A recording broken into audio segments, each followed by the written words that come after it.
Once we lived in a summer country.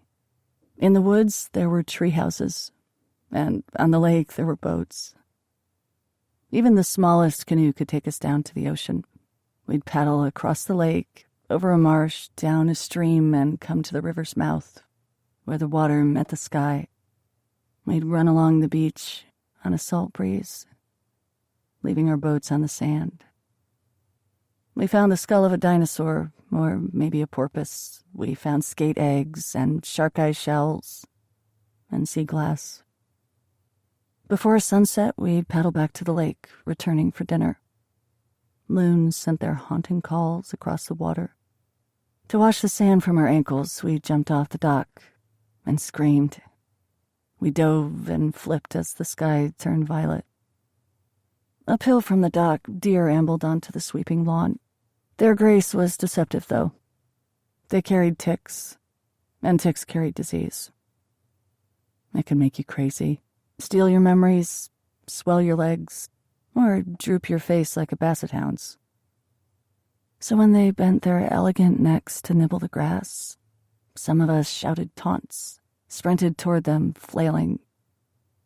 Some of us enjoyed seeing them panic. They'd bolt in a high-kicking flight toward the trees, frightened by our power. Some of us cheered as the deer fled. Not me. I kept silent. I was sorry for them. The ticks weren't their fault. To a deer, people were probably monsters. Certain people, anyway. At times, when a deer saw a man walking in the forest, he might prick up his ears and stand still as a statue, waiting, wary, meaning no harm. "What are you?" asked his ears. And, "Oh, what am I?"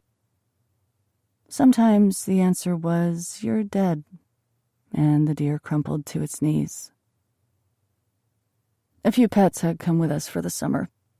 3 dogs and a cat, a pissed-off Siamese with a skin condition, dandruff. We dressed up the dogs in costumes from a wicker chest, but could not trust the cat. She scratched. One dog got makeup applied to its face, lipstick, and blue eyeshadow. It was a white-faced dog, so the makeup showed up well. We like to have an impact.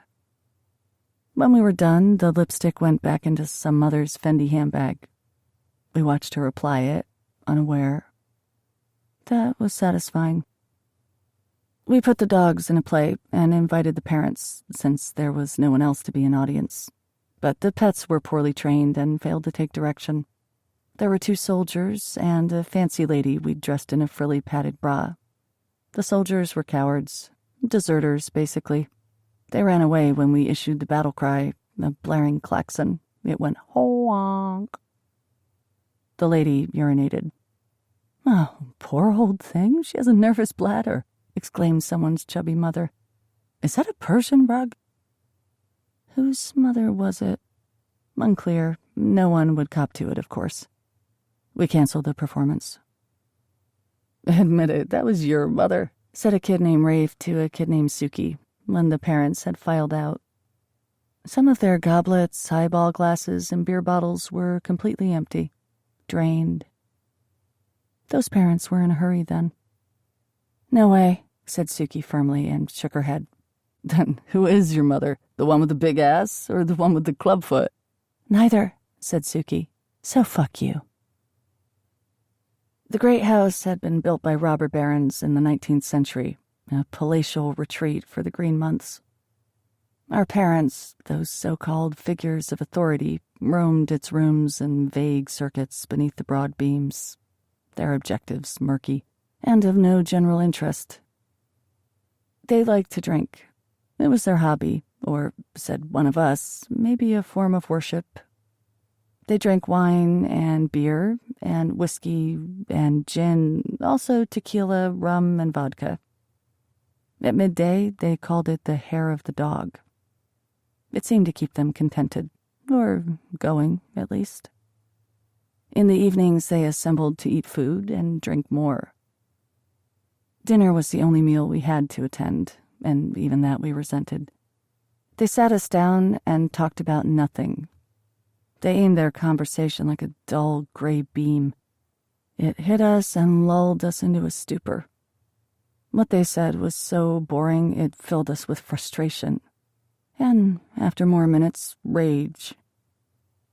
Didn't they know there were urgent subjects?